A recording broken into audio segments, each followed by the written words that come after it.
Okay, hello, welcome to the second part of Chapter 12's lecture. We are picking things up on economic globalization.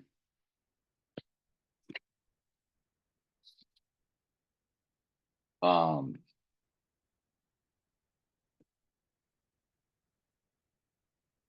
terms of, you know, economic globalization, what it means for us, or really it comes down to markets, businesses, and services that are increasingly crossing borders and merging into one large global market.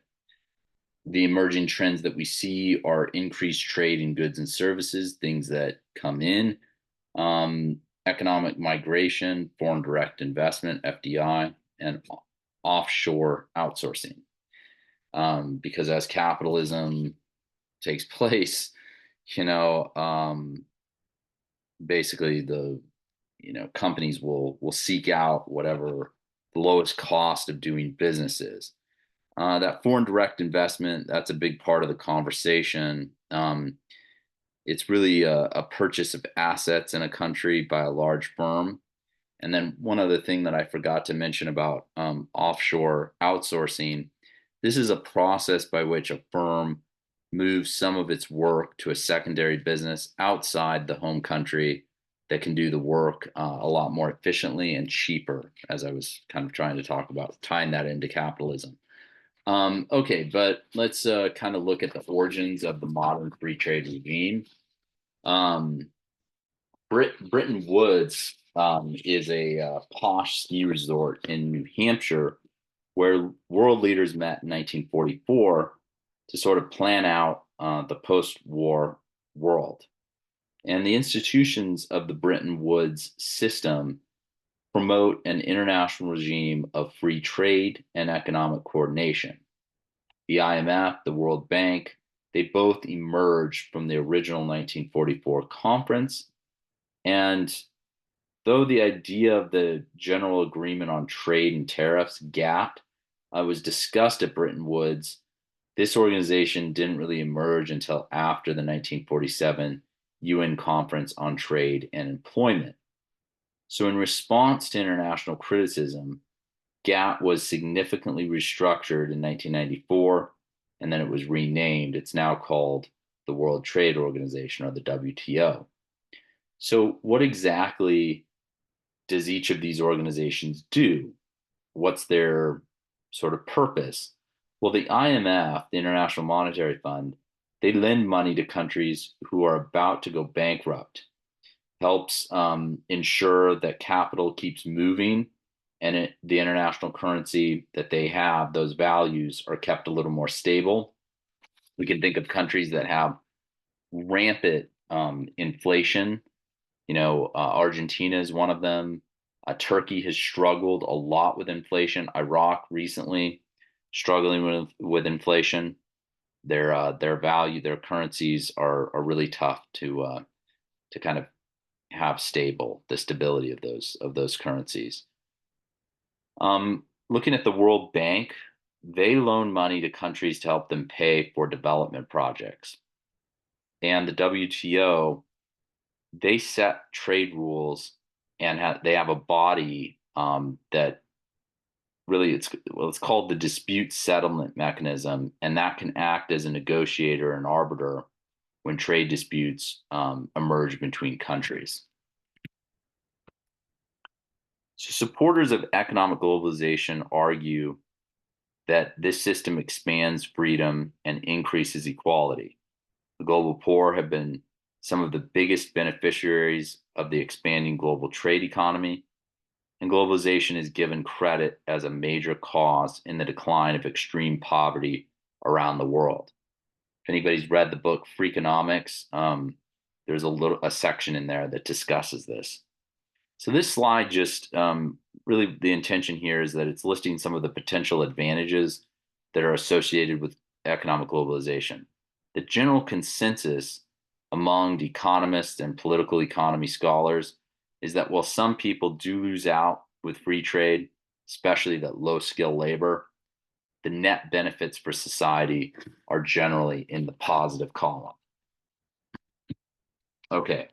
Well, if we're going to look at advantages and positive aspects, we've got to look at some of those potential disadvantages of economic globalization. And critics of this, they do point out that this system may significantly undermine both freedom and equality.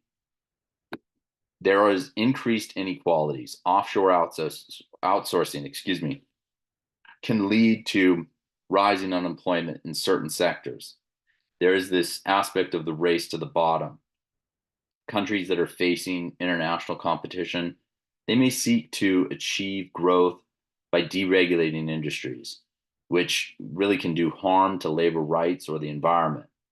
You think about countries in West Africa that are, deforesting their land, or the deforestation that takes place in Brazil, as an example. Workers in factories that have to work 10 or 11-hour shifts with very minimal amounts of breaks for using the restroom or eating. We think about fires that break out in some of those clothing factories in Bangladesh. Um, and so, let's get back to this point here about deregulating industries. Companies themselves may lower wages to remain competitive with global prices.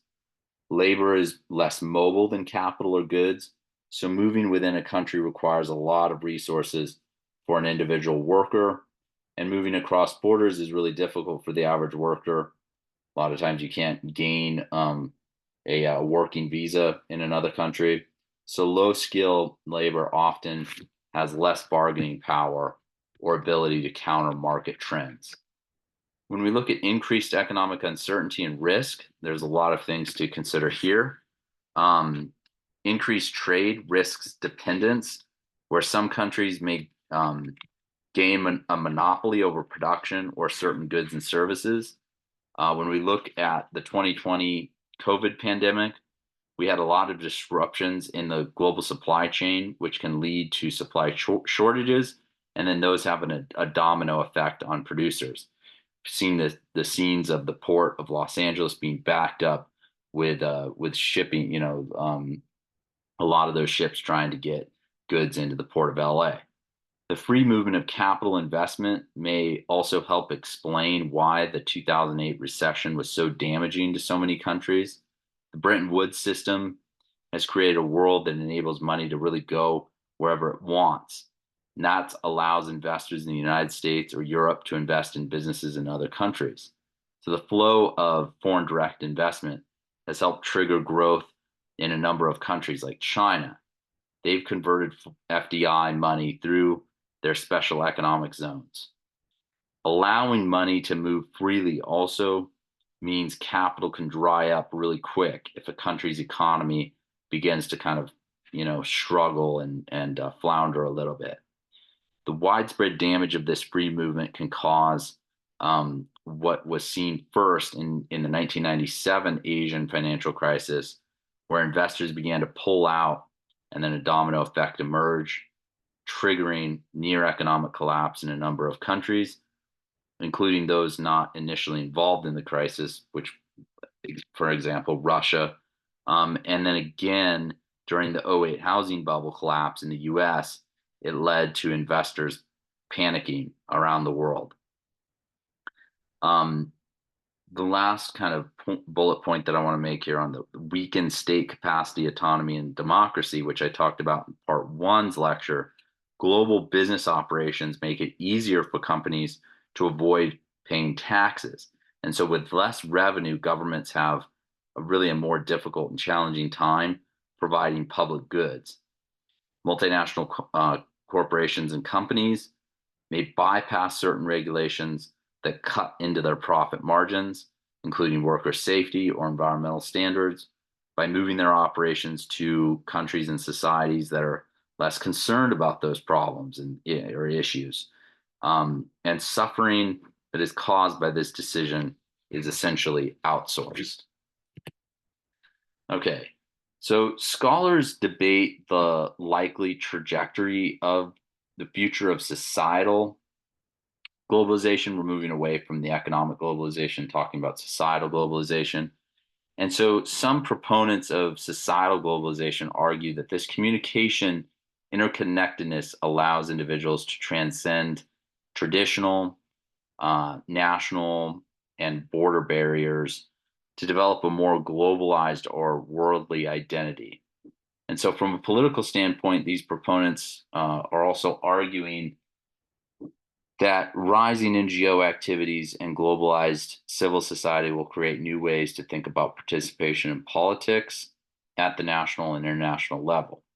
Critics, on the other hand, argue that societal globalization may actually overwhelm people with too many identities, and that would lead to a global backlash as some cling harder to their traditional values of nationalism and fundamentalism.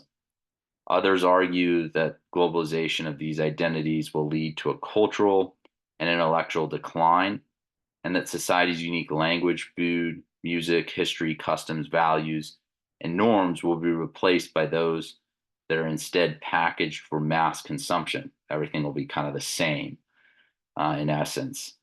And so scholars under this approach point out that the United States and Chinese militaries, the next largest employers in the world, are Walmart and McDonald's. So is globalization new? And I think kind of already answered this question in part one, but this is something we can kind of return to, where historically humanity has always been linked across great distances.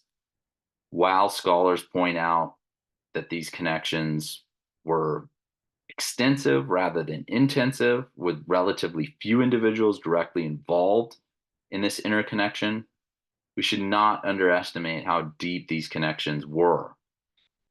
We also have to take account for an important lesson from each of these periods, as we saw the migration and trade that triggered fears of cultural destruction, and sometimes that led to a violent resistance.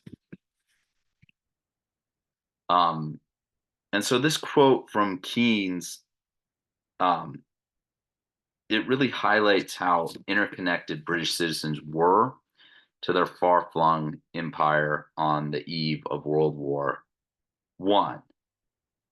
So he says here, the inhabitant of London could order by telephone the various products of the whole earth and reasonably expect their early delivery upon his doorstep. He could adventure his wealth in the natural resources and new enterprises of any quarter of the world and share in their respective fruits and advantages. Two world wars that destroyed a great deal of this interconnection that Keynes is talking about, and it would take decades for the world to recover from it, to a similar level of integration that they had before World War II. So it's really a good lesson that global connections can also go away. They can be reduced. They can, I don't know about eliminated, but they can be severely reduced, especially in the face of extremist politics and conflict.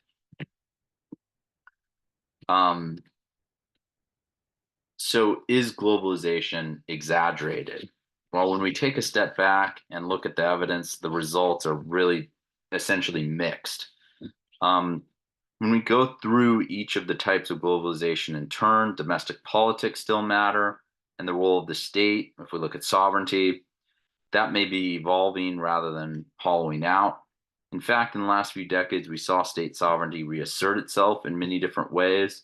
The call for Brexit, that would be the UK leaving the European Union, that appealed to state sovereignty concerns, and even the rise of ISIS, which is essentially a transnational terrorist group. They saw this group's primary goal focus on achieving statehood in Iraq and Syria. The state very much matters in the modern era, and it will, sort of moving forward into the future. When it comes to economics, trade relations have strengthened. Most countries remain domestically focused. In fact, the evidence is that offshore outsourcing is more rare than previously thought, as recent studies find that most firms have instead opted for remote work within national borders. When it comes to whether people are becoming global cosmopolitans, the evidence from the World Values Survey demonstrates that people can think of them, they do think about themselves as global citizens, but still think of and treat other groups with suspicion. So that would be the distrust of other nationalities remains high, that last bullet point there. Okay. As the Keynes quote from a previous slide demonstrates, globalization and interconnection can reverse. The interconnected world of Keynes's 1913 dissolved under major global conflict, World War I, World War II, post-war political decisions in a number of countries that favored isolationism, protectionism through tariffs, right, and nationalism. So to kind of wrap things up, this is, I believe, the last slide of our last chapter. Resistance to globalization has emerged in many wealthy countries. We have populist politicians that often exploit these frustrations. One of the major turns in the economic globalization movement has come from the United States, a country that has long been the champion of economic liberalism and the creator of the Bretton Woods system. The Trump administration reversed or altered many trade agreements or commitments negotiated by previous presidents. The US withdrew from the TPP that was pursued by the Obama administration as his pivot to Asia strategy of creating a free trade agreement that would exclude China and check rising Chinese power. And there were some limited renegotiations on NAFTA. Those were in NAFTA was, kind of born out of the Clinton administration, and an extension of the US-Canada Free Trade Agreement, originally developed by Ronald Reagan. And so things are continuing to shift and alter and change throughout time. And it will really matter who are the presidents of some of the major powers, the G8, et cetera, that will shift the focus on how the rest of the world is going to interact with one another economically and in a more globalized kind of term. So that concludes chapter 12's lecture. Thank you.